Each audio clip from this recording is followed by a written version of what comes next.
Hello everyone, myself Ganavi. I am Assistant Professor, Department of Chemistry. In this video, I am going to explain one of the popular named reaction called Aldol condensation, which belongs to the aldehydes and ketones chapter. It is a condensation reaction between two molecules of an aldehyde or a ketone to form a beta hydroxyaldehyde or beta hydroxyketone is known as Aldol condensation. Aldol condensation is possible only when the carbonyl compound contains at least one alpha hydrogen atom. Hence, before studying about the Aldol condensation reaction, let us see what you mean by alpha hydrogen. In the carbonyl compounds, maybe aldehydes or in ketones, we have carbonyl group. The carbon atom which is next to the carbonyl group is referred as alpha carbon.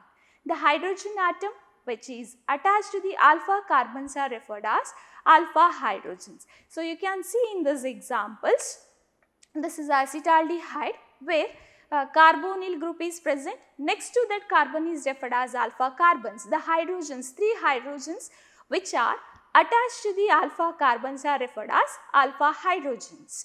And some of the aldehydes which does not have alpha hydrogens, examples are benzaldehyde and formaldehyde. These do not contain alpha hydrogens.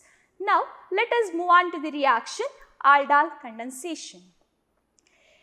Aldehydes containing alpha hydrogen atoms which undergo self-condensation in presence of base to form a product called aldol, and this reaction is called as aldol condensation.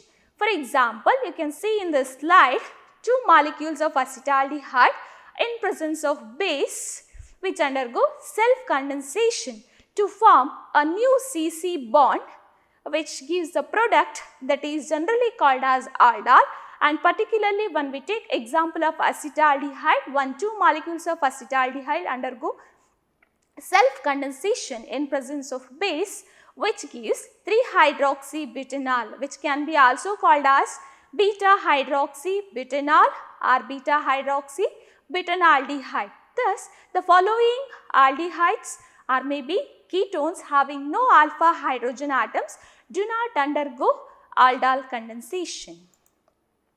So, now let us study what are some of the conditions regarding the aldol reactions. It is a reversible equilibrium. OH is the base typically used in the aldol reaction.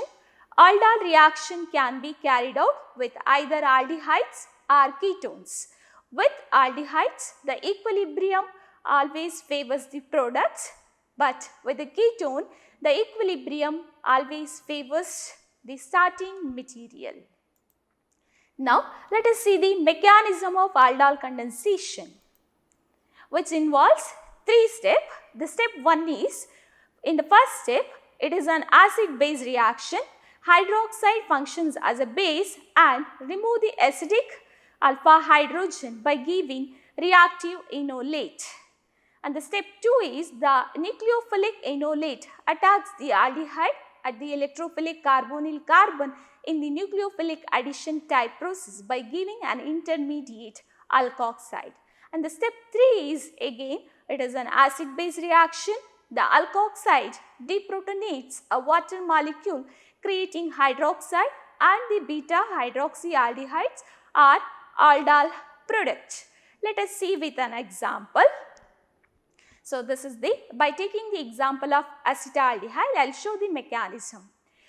Step 1, it is the generation of carbanion.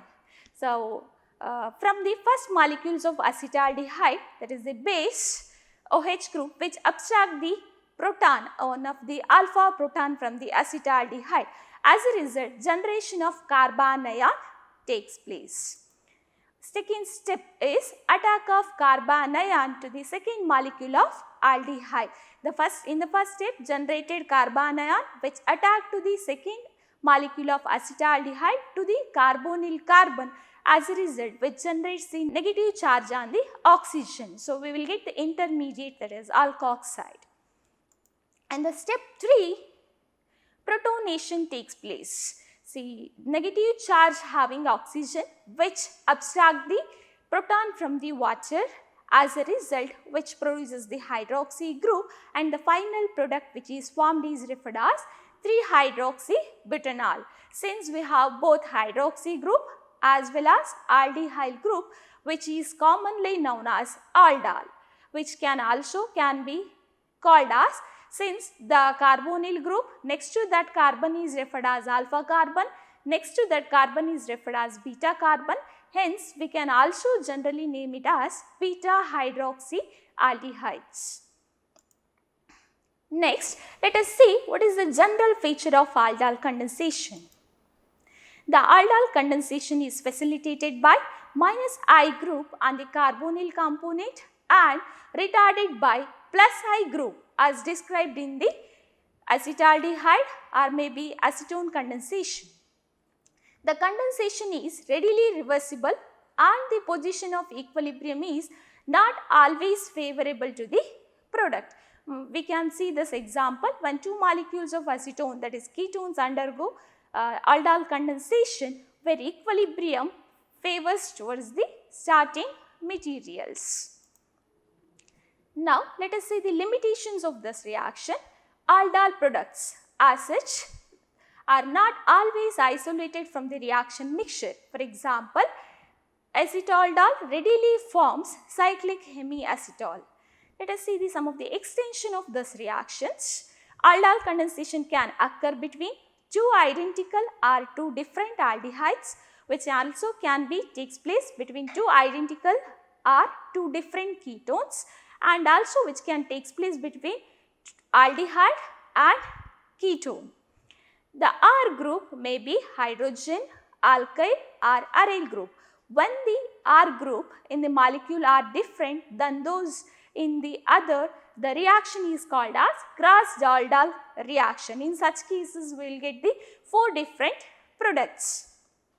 The ability to join different aldehydes and ketones together is what we give this process is synthetic value. The name of aldol condensation is also commonly used, especially in biochemistry, to refer to just the first stage of the process, the aldol reaction itself catalyzed by the aldolysis. Now, and the final thing is applications. Aldol condensation is a versatile reaction that forms carbon-carbon bonds, has many applications in the organic synthesis, which can be used for the synthesis of beta-hydroxy carbonyl compounds, alpha-beta unsaturated carbonyl compounds, and it is used in the production of alcohol, isoprene and diacetones, and it is also used in the production of pharmaceuticals, fragrances, flavors and in the polymers. Thank you for watching this video.